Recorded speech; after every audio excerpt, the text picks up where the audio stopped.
She fixed the wrong car at the wrong time, and got fired for it. What she didn't know was that someone had sabotaged the billionaire's wife's engine, and she just saved a life. The next morning, she was called into her manager's office. No eye contact, no explanation. Just a termination letter, and a complaint from a client who could buy the whole building. Before we dive in, if you haven't already, make sure to hit subscribe and let us know where you're watching from in the comments below. Your support means the world to us. Thank you for being here. Now, let's dive into the story. The wrench slipped from Mia Rivera's fingers and clattered against the floor of Harper's Autotech, echoing in the late-night quiet. It was 10:52 p.m., and aside from the flickering fluorescent lights and the soft hiss of cooling engines, the garage was silent, just the way Mia liked it. No one barking orders. No rich clients pretending they understood hybrids. Just her, a backlog of service tickets, and the hum of machines that made more sense than most people. Then the lights outside flared. Headlights, too bright, too fast. A silver Rolls-Royce Phantom screeched into the bay, tires spitting rainwater as it jolted to a stop. The engine hissed like it was in pain. Mia had heard that sound before, high-pressure coolant leak, maybe worse. The car door opened, and out stepped a woman in diamonds and designer heels. Her face was unreadable behind oversized sunglasses, but her voice was sharp and unmistakable. Fix it. Properly, this time. Mia didn't ask questions. She didn't have the job security for that. She popped the hood and got to work, fingers moving on instinct. What she found made her stomach clench. A critical valve in the hybrid cooling system had been swapped with an incompatible model. A few more miles and the engine could have ignited. This wasn't a manufacturing issue, she muttered. Someone tampered with it. The woman froze. Just for a second. Finish the repair, she said. And forget what you saw. Mia nodded, but her thoughts were already racing. Sabotage. Secrecy. A billionaire's wife in a sabotaged car? She tightened the last bolt and watched the Rolls-Royce glide out into the storm, smooth and silent. But her hands were still trembling. She didn't know it yet, but that engine wasn't the only thing about to blow. The next morning, Mia's boots echoed too loudly against the shop's concrete floor. She passed the lifts without making eye contact. No one waved. Carlos glanced up, opened his mouth like he might say something, then turned back to the hood of a Porsche without a word. Weird. The intercom buzzed. Mia Rivera. Office. Now. Harper's voice. Dry. Clipped. Like he'd already decided how this was going to go. She climbed the stairs, heart low in her throat, the storm outside still rumbling in the distance. The second she opened the office door, she saw it in his face. Not anger, not even disappointment. Fear. Harper didn't look up from the paper on his desk. Just slid it across like it was already done. Effective immediately, he said. You're terminated. Mia blinked. What? Breach of client confidentiality. What confidentiality? I fixed a. He finally looked at her. Red-rimmed eyes. Pale lips. Like the blood had drained from his face hours ago and hadn't returned. Elena Cross filed a complaint this morning. Said you made inappropriate insinuations about her private life. Mia's mouth opened. Closed. Her brain scrambled to make the pieces fit. She had a faulty valve. I told her it looked tampered with. That's not. You implied sabotage. She took it personally. His tone flattened. And when a Cross takes something personally, the rest of us pay the price. Mia laughed. A short, stunned sound. You're firing me because I did my job too well? I'm firing you, he said quietly now, because if I don't she'll sue. And she'll win. The silence between them grew roots. You're lucky she didn't ask for more. Mia stared down at the termination letter. Her name. Her final paycheck. Her signature line, already marked with a yellow tab. It felt like being erased in real time. By lunch, her name was gone from the schedule board. By 2 o'clock, her keycard beeped red. By 5, she was back in her apartment with grease under her nails and no job to wash it off for. She sat on the couch surrounded by unopened bills and cold coffee. The apartment was too quiet, too still. Her toolbox sat by the door like a dog waiting for a walk that wouldn't come. Maybe Elena was embarrassed. Maybe Mia had embarrassed her without meaning to. Rich people were strange about image. Maybe it was just a panic response. Protect herself, bury the moment. But the thing Mia couldn't shake was the part. The valve. Someone had deliberately installed the wrong one. Not mismatched, incompatible. Dangerous. That wasn't a mistake. She ran it over in her mind again and again. The cooling system, the damage pattern, the deliberate way the secondary valve had been seated to fail under pressure. Not just negligence, intent. Someone had wanted that car to catch fire. But why? She tried to dismiss it. Focus on next steps. Call around. Hustle a few side jobs. But each time she pulled out her phone, her eyes drifted to the desk, to the printout of her final diagnostic report. Loose connection. Sabotaged part. Rich woman. Too calm. It didn't add up. And that was the part that scared her the most. 3 days later, just after sunset, someone knocked on her door. Not a neighbor. Not a delivery. She peered through the peephole. A man in a charcoal suit stood on the other side. He wasn't fidgeting. Wasn't holding a clipboard. Just standing there. Still. Composed. Something about the way he filled the hallway made her stomach tighten. She opened the door halfway, kept the chain on. "Can I help you?" His voice was smooth, but clipped. The kind that didn't waste syllables. "Ms. Rivera. Mr. Cross requests your presence. Tonight." Mia stared at him. Victor Cross. He nodded once. She almost laughed. Almost asked if this was a joke. But the look in the man's eyes silenced the instinct. Calm. Cold. Like he wasn't used to hearing no. Mia hesitated, instincts warring in her chest. Every part of her wanted to slam the door. This was rich people business. Dangerous business. But then she remembered the sound of the engine. The part. The woman's face when Mia told her the truth. Elena hadn't been furious. She'd been scared. And this man, Victor Cross, he wasn't just rich. He was power. Mia undid the chain. "Give me 10 minutes.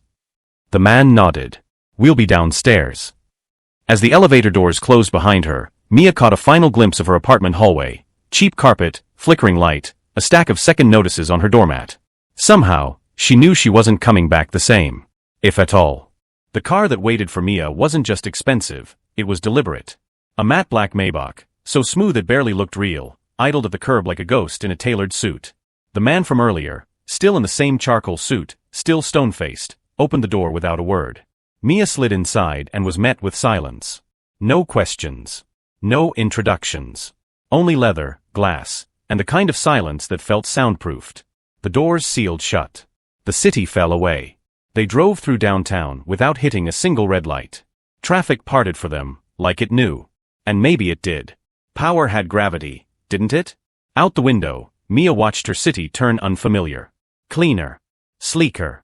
Less like the world she worked in, more like the one that made rules and rarely followed them. Then the car slowed, headlights washing over the steel and glass monolith, rising like a blade into the night. Mia had driven past it 100 times. Never expected to see the inside. She didn't expect to walk through its front doors like she belonged there. But tonight? No ID. No metal detector. Just a silent nod from the man at the front desk and a private elevator that opened before she reached it. The moment the doors closed behind her, the elevator started moving. No buttons. No floor numbers. Just up. The top floor opened into quiet. Carpet soft as clouds. Walls of glass revealing the city like a living map.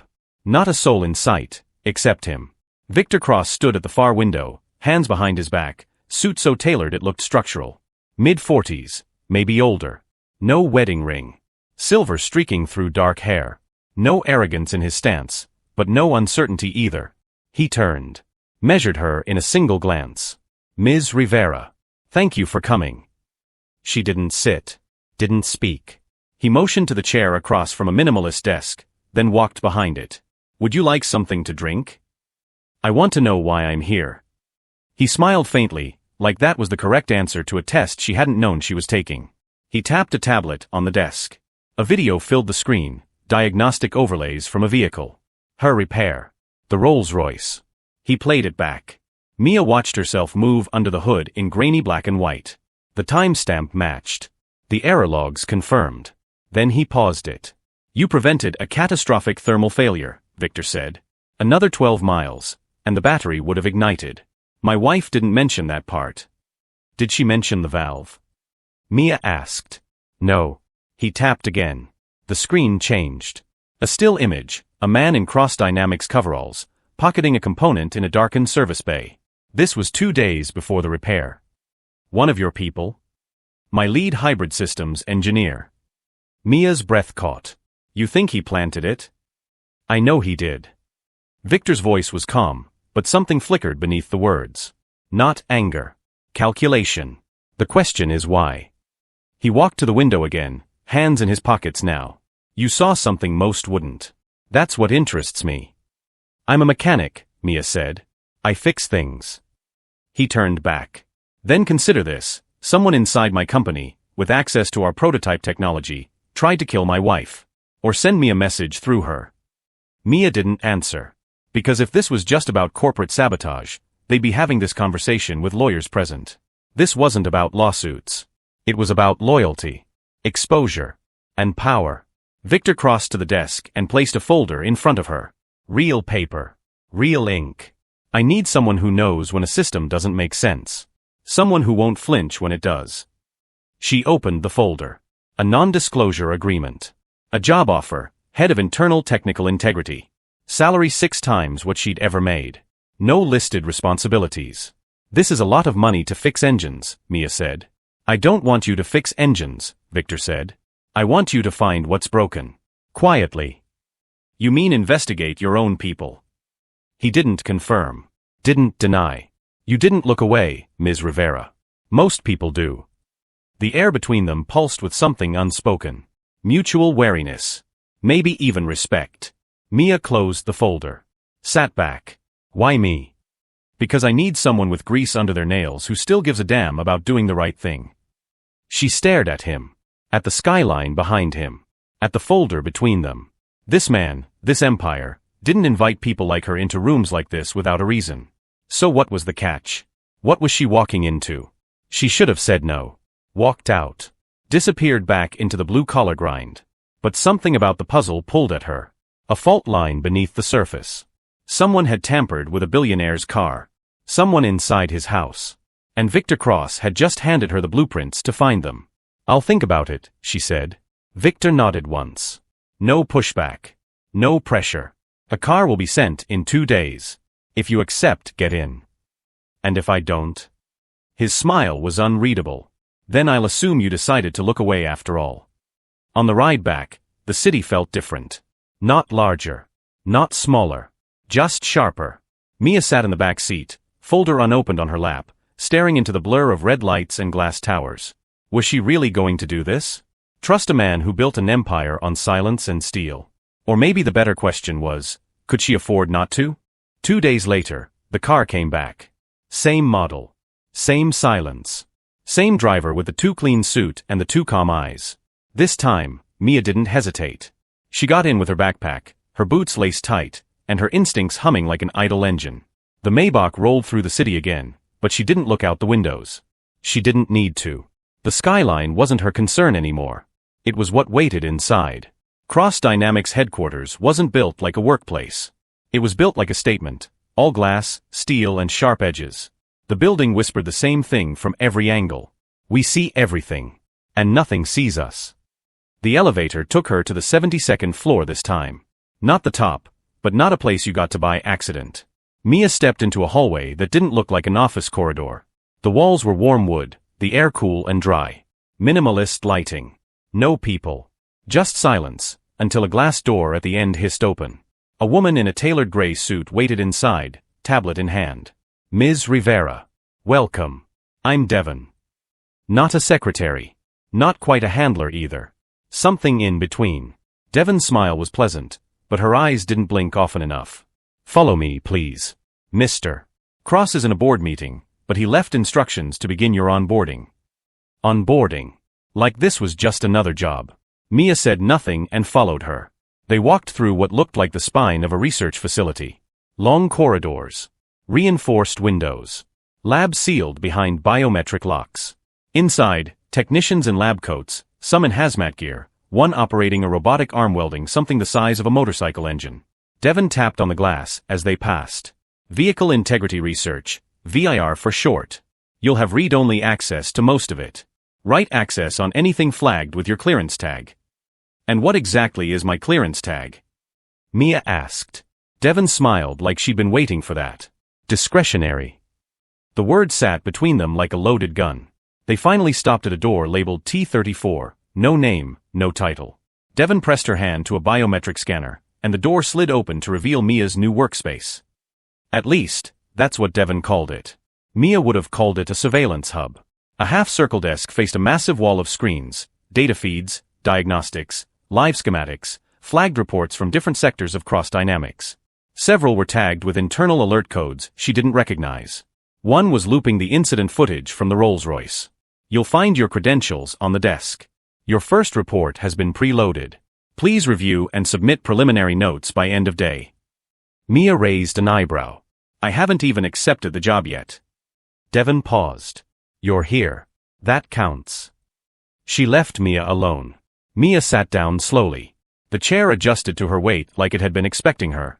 She took in the screens, the blinking tabs, the files marked confidential and do not duplicate. And then she opened the first report. It wasn't about her. Not directly. It was a maintenance log from a Cross Dynamics subsidiary, a logistics company in Nevada. A fleet of hybrid semis had failed safety checks twice in a row, but the logs had been manually edited to pass inspection. The signature on the override belonged to Everett Lang, the same engineer who'd pocketed the wrong valve 2 weeks ago. Mia leaned in, highlighted the log discrepancies, cross-referenced parts, dug deeper. A breadcrumb trail began to emerge, small deviations, intentional overrides, minor parts failures rewritten as vendor discrepancies. Nothing overt, nothing dramatic, but all of it consistent. A pattern. Was it incompetence? Or was Everett planting landmines across the company, time to fail? Mia didn't know yet, but she knew how systems failed. And this wasn't random. Victor appeared just after 8, silent as the door that let him in. He didn't ask if she was still working. He didn't ask how her first day had gone. He just crossed the room and stood beside her, eyes on the screen. You're fast. Your guy Everett is sloppy, Mia replied. Victor studied her for a moment. He's not sloppy. He's strategic. He wanted this to be noticed, but only by the right eyes. So what's the play? Blow up your company from the inside. Victor didn't answer immediately. Just tapped on the edge of her desk. The screen changed, internal memo chains, dated months ago. Everett had been removed from 2 projects for philosophical disagreements. One of them was a classified division labeled Project Novice. Mia narrowed her eyes. What's Novice? Victor's face remained unreadable. A prototype platform. Autonomous. Fully electric. Military interest. The same platform I worked on? He nodded. The same cooling system. Different vehicle. Mia exhaled slowly. So this wasn't about sabotage. Not really. This was about containment. Over the next week, Mia reviewed more files. Dozens. Then hundreds. Cross Dynamics was a machine, but not the well-oiled one Victor wanted people to believe in. Underneath the chrome and efficiency were hidden fractures. Safety tests reworded. Reports reinterpreted.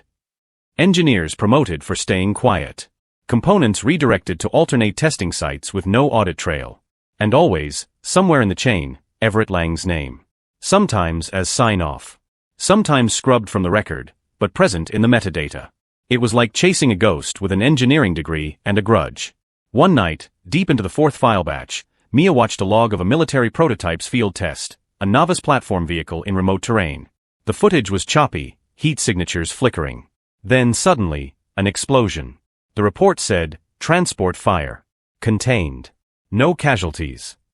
But the thermal spike told a different story. There had been someone inside. And the file had been backdated, 2 years ago. That was the same year Cross Dynamics acquired its largest government contract. Mia sat back. Heart pounding. He appeared again, late, quiet, unreadable. You're finding it. I'm not sure I want to. He leaned against the edge of the desk. You came here to fix things. But sometimes, fixing requires dismantling. Or covering up. He looked at her then, really looked. You think I'm the villain in this? Mia didn't flinch. I think you built a machine too powerful to control. And now you're feeding it whatever it takes to keep it running. A long silence passed. You're not wrong, he said finally. But you're not entirely right either. He pushed a sealed envelope across the desk. When you're ready, open this. What is it? The truth about Project Novice. Mia stared at the envelope, its weight heavier than the paper inside should allow. And for the first time since she fixed that Rolls-Royce. She wasn't sure if she was repairing a machine, or disassembling a weapon. It started with a sound. A small, almost imperceptible click, the kind of sound you only notice when the world around it is too quiet. Mia looked up from her monitor just in time to see a man in a white coat stepping out of Lab 12 with a sealed hard drive case. Behind him, 2 more technicians followed, one carrying a box of labeled wiring harnesses, the other holding a disconnected terminal unit. No one said anything. No one met her eyes. They walked past her glass-walled workspace like she wasn't there. But Mia had seen the labels on that terminal unit last week. She'd cross-referenced them herself. It was from a prototype novice vehicle, the same one that exploded in the field test video Victor hadn't explained yet. And now it was being quietly removed. Erased. Another lab purge. They were cleaning house. And they didn't want anyone asking why. Later that night, Mia sat alone at her workstation reviewing a flagged data set from Cross Logistics, the Nevada fleet again. The error margins were worse this time. Load stress readings falsified. Battery decay curves rewritten to appear stable. And then she saw it. A line buried in the metadata. Lang. Everett, override approved, level 7 clearance. Only 3 people had level 7 clearance. Victor. Jonas Reed, the company's COO. And the director of advanced systems, a woman who'd vanished from the org chart 3 weeks earlier. No announcement. No replacement. Just gone. Mia stared at the screen, fingers frozen above her keyboard. She wasn't looking at sabotage anymore. She was looking at a pattern of sanctioned failure, wrapped in silence, protected by power. So the question now was, how deep did this go? And what happened to people who asked? The next morning, Mia met him in the elevator. Jonas Reed looked exactly how she expected the chief operating officer of a billion-dollar tech empire to look. Polished suit, expensive watch, too white smile. But his eyes were flat. Calculating. Like he was always half a step ahead of the conversation he was having, and 5 ahead of yours. Ms. Rivera, he said, as the elevator began to rise. You've been busy. Just doing my job, she replied evenly. That's what worries me. The elevator stopped on the executive floor, but he didn't get out. He held the door open with one hand and turned slightly toward her. A word of advice, he asked, voice low. Around here, curiosity isn't a skill. It's a liability. The door slid shut, and the elevator continued upward. Mia stared at her reflection in the polished steel walls. Her pulse ticked faster, but she didn't look away. That afternoon, a small package arrived at her desk. No note. No sender. Inside was a miniature chrome wrench, no longer than her pinky finger. Polished. Precision machined. Engraved along the side in tiny, perfect lettering. Stay in your lane. When Mia confronted Victor about the package, he wasn't surprised. Jonas? She asked. Victor didn't answer directly. Reed believes in order, he said. And you are not orderly. You're just going to let him threaten people? Victor leaned back in his chair, folding his hands. Everyone here is playing a role, Mia. His is control. Yours is disruption. And yours? He smiled faintly. I build systems. And when necessary, I protect them. Even if the system is broken? Especially then. That answer lodged in Mia's chest like a splinter. She didn't go to work the next day. She stayed in her apartment, pacing between the coffee table and her laptop. She hadn't signed anything permanent. Not yet. Just NDAs and temporary contracts. She could walk. Take what she knew, give it to someone who would care, if anyone would care. She'd seen enough. Data manipulation. Disappeared engineers. Cover-ups. And Victor, always watching, always justifying. What the hell was she still doing in that building? She was a mechanic. She fixed engines. Not companies. Not lies. Not whatever this was becoming. That night, as she was packing up the last of her files from her encrypted work tablet, she noticed one folder she didn't remember opening before. Archive Legacy Files, Internal, Novice Unrestricts. No encryption key required. Almost like someone wanted her to find it. She hesitated, then opened it. Inside were 15 reports. Test logs. Prototype blueprints. Audio transcripts from design review sessions. And a file labeled incident_458_AAR-MP4. She hit play. The footage was short. Blurry. A dashcam angle from a novice test vehicle, somewhere remote, desert terrain. A countdown overlaid the screen. Then ignition. 10 seconds later, the vehicle jerked, sensors flaring red. The voice of a technician came through the audio. Override engaged. Wait, brake response failing. No. A surge. A spark. Then white. And silence. When the feed resumed, flames were visible in the distance. A second camera, mounted from a drone, zoomed in on the wreckage. A body charred, half ejected from the shattered frame. Then the feed cut. Below the video. Cause, unknown. Status, contained. Public report, transport fire. Mia sat frozen. This wasn't a fluke.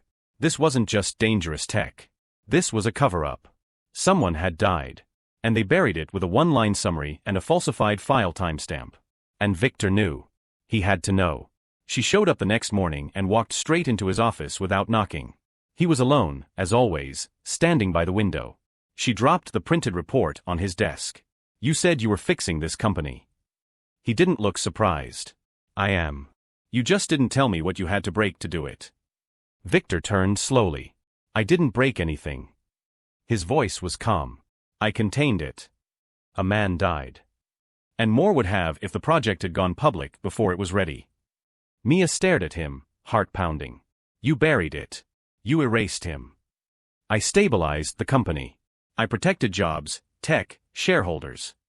"You protected yourself." That hung in the air like smoke. Victor walked around the desk, slowly. "You think you survived this long because you told the truth?" he asked. "You survived because I decided your truth was useful." Mia's chest went tight. She felt it then, the invisible thread that had been pulling her along this whole time. The illusion of control. She had been useful. That was all. "You used me." Victor didn't deny it. "I invested in you." He leaned closer. "And if you're smart, you'll stay invested." But she wasn't listening.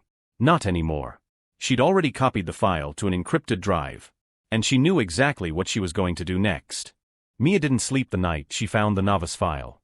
She paced her apartment until dawn, laptop open, drive encrypted, coffee going cold beside her.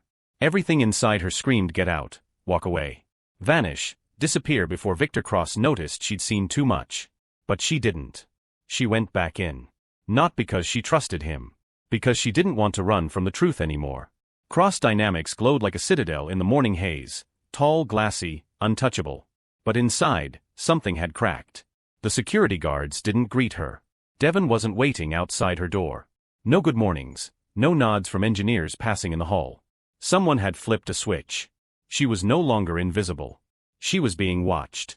She waited until noon before going to Victor's office. She didn't knock.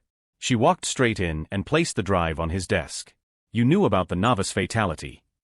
Victor looked up from his tablet, expression unreadable. A long beat passed before he spoke. "Close the door." She did. He stood slowly, setting the tablet down. "I knew about the malfunction," he said.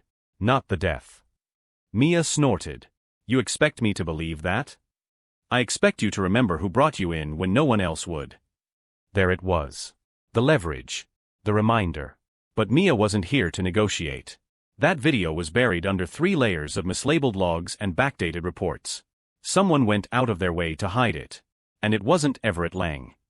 Victor's expression didn't change, but something behind his eyes shifted, a glimmer of frustration. Or guilt. Or something else entirely. "The original logs were altered without my approval. But you let it stand." Mia stepped closer, voice low. "You let it stay buried, even after you found out." Silence. "You said you wanted me here to find what was broken. Well, I found it. It's you." That landed. Victor turned, walking slowly toward the glass wall, hands behind his back. "You think this is about right and wrong," he said, voice quieter now. "This is about momentum, Mia. A company this size, you don't stop it. You redirect it." She stared at his back. So the plan was to let it crash into people as long as the shareholders didn't feel it? He turned around. "The plan," he said, "was to make sure we didn't lose everything because of one failure. One prototype.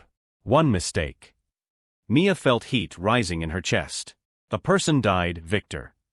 And how many lives will be saved when the novice system is perfected? There it was, the justification. The engineer's logic. Sacrifice a few.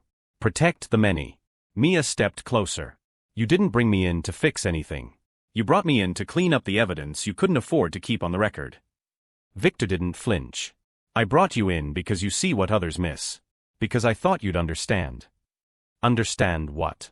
That ethics are optional when the stakes are high enough. He said nothing. And that silence told her everything. She turned to go, but his voice stopped her. You signed an NDA. Mia froze. Then turned slowly back to him. You're threatening me? I'm reminding you. His tone was neutral, but his eyes had gone cold. You leak anything, I sue. I bankrupt you. I bury you so deep in litigation you forget why you came up for air in the first place. She laughed. Not because it was funny, but because it was insane. You're worried about me? You think I'm your problem now. Victor walked back behind his desk. I don't see problems. I see risks. Then calculate this, Mia said. If I walk out of here right now, with nothing but that drive, how long until someone else notices what you're hiding? He leaned forward, elbows on the desk. No one will care, Mia. Her throat tightened. You think that because you've been able to silence people before. But not me. You think the media will care? You think a woman with grease on her hands and no credentials is going to bring down a $1 trillion defense partner? His voice was quiet now. Calm. They'll call you a bitter ex-employee. An opportunist. A fraud. And if that doesn't work, they'll just discredit your evidence. She stared at him. You've really done this before, haven't you? He didn't blink. I've survived long enough to know how the system protects itself. She left without another word. Walked out of the tower. This time, the guards didn't even glance at her. Just let her pass, like she was already forgotten. By the time she got home, her company email had been locked. Her access to the Cross Dynamics portal revoked. The internal device tracker pinged her tablet as deactivated. She stared at her phone as it lit up with a message. Your contract has been terminated. Severance pending. Return of proprietary equipment required. A clean cut. Fast. Silent. Victor had flipped the switch. Mia opened her hidden drive and began copying the novice files to an encrypted offshore account she'd set up that morning. Project specs. Footage. Logs. Emails. Everything she'd found. And then she opened her old burner laptop, the one with the firewall busting script she'd written back when she was freelancing for less-than-legal tuning shops. She uploaded everything to a secure journalist contact she'd known since her first apprenticeship, a woman named Leah Vance, now working with an independent investigative network known for cracking corporate corruption. Attached to the email, Mia added a note. Name's Rivera. You'll want to look at Project Novice. The documents speak for themselves. Tell the truth. Or burn it all down. Then she hit send. And waited. That night, the first leaks hit the web. By morning, Cross Dynamics stock had dropped 9%. By noon, it was 17%. An anonymous whistleblower, codenamed Gearshift, had revealed internal documents tying Cross Dynamics to a hidden string of prototype failures, manipulated safety reports, and potential government fraud. The term transport fire began trending alongside cover-up dynamics. Victor Cross vanished from public appearances within 48 hours. Jonas Reed issued a cold, pre-scripted denial to shareholders. But the avalanche had already started. And Mia? She unplugged everything, packed her bags, and disappeared. She wasn't interested in watching the machine fall. She was building something else. The city didn't feel different. That's what surprised Mia most. She'd spent the last 24 hours dismantling the scaffolding of a billion-dollar empire. She expected alarms. Helicopters. Men in dark suits waiting at her door. But outside her window, life moved on. Cabs rolled through puddles. Street vendors barked lunch specials. A baby cried on the floor above hers. Somewhere, someone was folding laundry and worrying about nothing. But Mia wasn't in that world anymore. She sat on the edge of her bed, laptop open beside her, watching headlines update in real time. Whistleblower exposes Cross Dynamics safety violations. Leaked documents suggest government prototype fatalities. Anonymous source identified only as Gearshift. That last one made her smile, just barely. It was the name her father used to call her when she first learned to drive stick, back before he died, before the tools became her inheritance, before systems and sabotage and billionaires. Now the whole world knew it. And whether they believed her or not, they were listening. That's what mattered. She didn't answer her phone. Not for journalists. Not for lawyers. Not even for Leah, who had taken the files and turned them into a storm. Mia had no desire to become the face of a scandal. She wasn't interested in sitting on morning news couches or writing a memoir about her bravery. She just wanted the machine to stop hurting people. That was enough. She left her apartment before sunset with a backpack slung over one shoulder and everything that mattered zipped inside. Laptop. Backup drives. The original wrench her dad gave her, still stained, still solid. She didn't lock the door behind her. No one would be looking for her there anymore. She kept moving. Past the downtown chaos. Away from the towers and headlines. She took a train, then a bus, then a car that didn't belong to her. By the time the next morning arrived, she was gone. But the story was just beginning.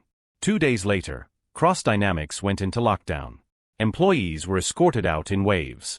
Federal agents were seen entering a side entrance under a sealed warrant. Stock halted trading after a 23% drop. News choppers hovered like vultures over the rooftop helipad. And still, Victor Cross did not appear. Mia watched it all unfold from a cafe 6 towns away, sipping cheap coffee from a chipped mug. No one recognized her. No one would. Not without the uniform. Not without the name tag. She was no longer Mia Rivera, employee. She was just Gearshift now. A ghost in the wiring. She kept her head down, didn't speak to anyone, and kept her laptop on low brightness as she monitored the fallout. But part of her was waiting. And she didn't wait long. 3 days after the second wave of leaks, she returned to the abandoned machine shop where she'd once done side jobs, the kind of place where no one asked questions, and no one kept paperwork. The lift still worked. The light still buzzed overhead. It smelled like rust and stories. She thought she was alone until a shadow moved behind the row of locked cabinets. Her pulse didn't spike. She already knew who it was. Victor Cross stepped into the light, dressed not in his usual suit but a worn field jacket and scuffed shoes. He looked older. Leaner. Like someone who hadn't slept in days. He didn't speak right away. Neither did she. When he finally did, his voice was quieter than she remembered. No arrogance. No performance. "Congratulations," he said. She didn't answer. "You did what I couldn't," he added. "You mean what you wouldn't." Victor nodded slowly, as if the distinction mattered. "There's a difference." She waited for him to continue. For the threat. The negotiation. The pivot. But he did none of those things. Instead, he reached into his jacket and pulled out a slim folder. Plain. White. No labels. He placed it on the table between them. "This is what comes next." She didn't touch it. "What is it?" "Project Phoenix." She arched an eyebrow. No company logos. No contracts. No oversight. Just blueprints. An idea. A reset. Mia crossed her arms. "I already lit one match. You think I'm about to help you build another bomb?" Victor didn't flinch. "This one isn't about containment," he said. "It's about transparency. Clean power. Clean code. Every file, every step, open source. Auditable. Accountable. The kind of platform that could change everything." She gave a dry laugh. "And I'm supposed to believe that's your new religion now? After everything?" "You don't have to believe in me," he said. "Just believe in the work." A pause stretched between them. "Why me?" she finally asked. "Because you're the only one who ever told me the truth." She looked down at the folder. No blood. No lies. Just paper. And possibility. She didn't answer right away. Didn't commit. But she didn't walk away either. She reached out and touched the folder. And for the first time in weeks, she didn't feel like she was dismantling something. She felt like maybe, just maybe, she was building again. It was quiet when Mia opened the folder. No thud of realization. No dramatic reveal. Just schematics. Clean. Unbranded. Beautiful, in their own way. A prototype unlike anything she'd seen before. Elegant systems, modular integration, smart redundancy built into the very bones of the design. It was the kind of engineering she used to dream about as a kid, back when machines made more sense than people. No names. No budget trails. No handlers. Just one word across the top, Phoenix. She should have felt inspired. Or at least curious. Instead, she felt suspicious. And tired. She looked up from the page.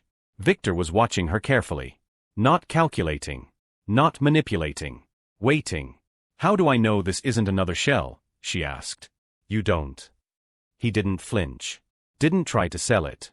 "And yet here you are," he said, "in the ruins of a company we both helped dismantle, and you're still reading." She pushed the folder back across the table. "You disappeared. Wouldn't you?" "That's not an answer." Victor ran a hand over his jaw, a shadow of stubble where there used to be polish. His voice was rougher than usual. More real. "The board moved against me the second the leak went public. Jonas Reed fed them enough fear to justify a purge. I was out within 12 hours. Good. Victor didn't argue. Mia leaned back against the wall of the old garage, folding her arms. You said I did what you couldn't. That I told the truth. But now you're back with more blueprints and another offer. I'm not asking for redemption, he said. I'm asking for help building something that isn't poison from the start. She studied him. The man who'd buried evidence. Shielded traitors. Weaponized loyalty. And yet here he was, not in a skyscraper, not in a boardroom, but sitting on a rusted stool in a forgotten garage, handing her something clean. Or at least trying to. You expect me to forget what you did? No, Victor said. I expect you to remember it. And design against it. That stopped her. Because he wasn't wrong. She'd spent so long fighting corruption that she almost forgot what it felt like to build without fear. To make something that wasn't already compromised by secrecy. She looked down at the folder again. Phoenix. A project without a leash. What if it was real? What if this time, she got to lay the foundation, not for a cover-up, but for a cure? Victor stood and paced toward the back of the shop. There was something in his walk, weariness mixed with purpose. He was still dangerous, Mia knew that. But maybe now, he was also human. I've had offers, he said over his shoulder. From private defense firms. Overseas buyers. One country offered to fund the next iteration of Novice if I scrubbed your leak from the record. She raised an eyebrow. And you said no? I said hell no. He turned back to face her. I'm not interested in building something they can twist again. If Phoenix goes forward, it doesn't belong to governments. Or corporations. Or me. Mia nodded slowly. Then who does it belong to? He looked her in the eye. You. A long silence. She didn't trust him. Not completely. Maybe not ever. But trust wasn't the currency anymore. Not here. This was about alignment. Mission. Control. Not just rebuilding a machine, but rewriting how power flowed through it. And if she didn't do it, someone else would. Someone like Jonas. Someone worse. She picked up the folder again. Ran her thumb along the edge. Assuming I say yes, she said, how clean is the slate? Victor exhaled like he'd been waiting for that. Completely off-grid. Third-party labs. No paper trails. No internal hierarchy. You lead. I advise. And everything is documented from day one. Backed by a private trust. Untouchable. She narrowed her eyes. Yours. Not anymore. Mia looked up. Victor gave a faint smile. I liquidated my shares. What's left is enough to fund the first 3 phases. After that, it lives or dies on the strength of its design. No investors. No politics. No company lobbyists breathing down her neck. Just the work. The kind that mattered. She closed the folder and stared at the dusty floor between them. For a long time, neither of them spoke. Then quietly she asked, why are you really doing this? Victor leaned against the steel tool cabinet, arms crossed. Because you were right. That caught her off guard. He didn't wait for her to challenge it. I built something that got away from me, he said. I thought I could contain the corruption. Patch it. Redirect it. But I was wrong. You can't steer a machine once it's already broken. You have to shut it down. Tear out the bad parts. Rewire it. He nodded toward the folder. That's what Phoenix is. Not just a project. A reset. Mia took a long breath. She thought about the man who died in that novice test. The footage she'd watched. The quiet purge afterward. The fear she'd seen in Devon's eyes. And she thought about what would happen if she didn't take this offer. Who else would? What would they build with it? And who would pay the price this time? Finally, she stood. You're lucky I'm not interested in revenge. Victor gave her a tired smile. You're lucky I'm not interested in rebuilding an empire. She picked up the folder, slid it into her bag, and walked toward the bay doors. Outside, the wind had picked up. The sky was the color of unpolished steel. She paused before stepping into it. I'm not doing this for you, she said over her shoulder. I know, Victor replied. I'm not even doing it for them. I know that too. She turned back just enough for him to see her profile. I'm doing it because if someone doesn't fix the system, it'll keep chewing people up. Victor nodded. That's the only reason I came. And with that, Mia stepped into the wind. The folder heavy in her bag. But her hands steady. The world still remembered her as the woman who exposed cross dynamics. Gear shift. The name had stuck, even months later. It showed up in headlines, tech podcasts, underground forums. Depending on who you asked, she was either a rogue mechanic who destroyed a billion-dollar empire, or a hero who saved lives by lighting a match at the right time. Mia didn't argue with either version. She didn't have time. Not anymore. The ocean was louder out here. Not in the crashing, dramatic way, but in the quiet hum that never left the air. Her new workshop stood on the edge of a cliffside facility, stripped of branding, stripped of suits. Wind came in through the open hangar bay doors and brought with it the smell of salt and metal and clean beginnings. She stood over a frame welded from scratch, lean, efficient, unlike anything you'd find on the market. An electric chassis. Lightweight. Strong. No hidden compartments. No back doors. Every piece traceable. Every line of code open source. It had taken months to get here. Months of designs. Redesigns. Heated arguments over power efficiency versus data transparency. Funding meetings with no investors. Lab testing without a lab. Just 2 engineers, a laptop, and a lot of caffeine. But it was working. Finally. Behind her, someone cleared their throat. She didn't have to turn to know who it was. Victor Cross stood at the threshold of the hangar, looking older than the last time she saw him, but somehow, lighter. No tie. No entourage. No control room behind him. Just a man holding a small folder in one hand, and nothing else. He stepped forward slowly, boots crunching on the concrete. Mia didn't stop welding until the seam cooled. Looks clean, he said, nodding toward the chassis. It is clean, she replied. You've been busy. She didn't answer that. The machine behind her said it for her. Victor stepped to the edge of the platform and studied it. He didn't touch it. He knew better. But there was something in his expression, not ownership, not pride. Something closer to respect. I've had people ask, he said. Journalists. Former board members. A few regulators. They want to know where you went. If you're working for anyone. I'm not. They assume that means you're hiding. I'm not doing that either. He nodded. So what are you doing? Mia wiped the sweat from her temple and finally turned to face him. I'm building something that doesn't need a cover story. He offered the faintest smile. Good. She crossed her arms. Why are you really here, Victor? He held up the folder. Slim. No markings. Test data, he said. Your design passed 3 independent simulations. You're ready for live trials. She arched an eyebrow. You came all this way to tell me I passed a test? I came to ask if you're ready for the next one. Mia took the folder but didn't open it. She didn't need to. If he was bringing her data, it meant the outside world was ready to notice again. And maybe that was okay. Maybe it was time. Victor stood there a moment longer watching her, the way he used to in the early days, like he was trying to measure how much damage she'd done, and how much she might still be capable of. I never expected it to end like this, he said quietly. Which part? She asked. The scandal, the implosion, or me not burning the rest of your world down? He smiled faintly. You still could. I still might. He laughed. Not bitter. Not afraid. Just real. Thank you, he said. Not for the first time. But maybe for the last. He turned and walked away, the ocean wind catching his jacket, the past retreating with every step. Mia watched him go. She didn't stop him. Didn't call after him. Some stories didn't need dramatic farewells. Some just needed to end. And others, they needed to begin again. She turned back to the machine. Ran her hand along the chassis. It was strong. Honest. Designed to function under pressure and remain safe even in failure.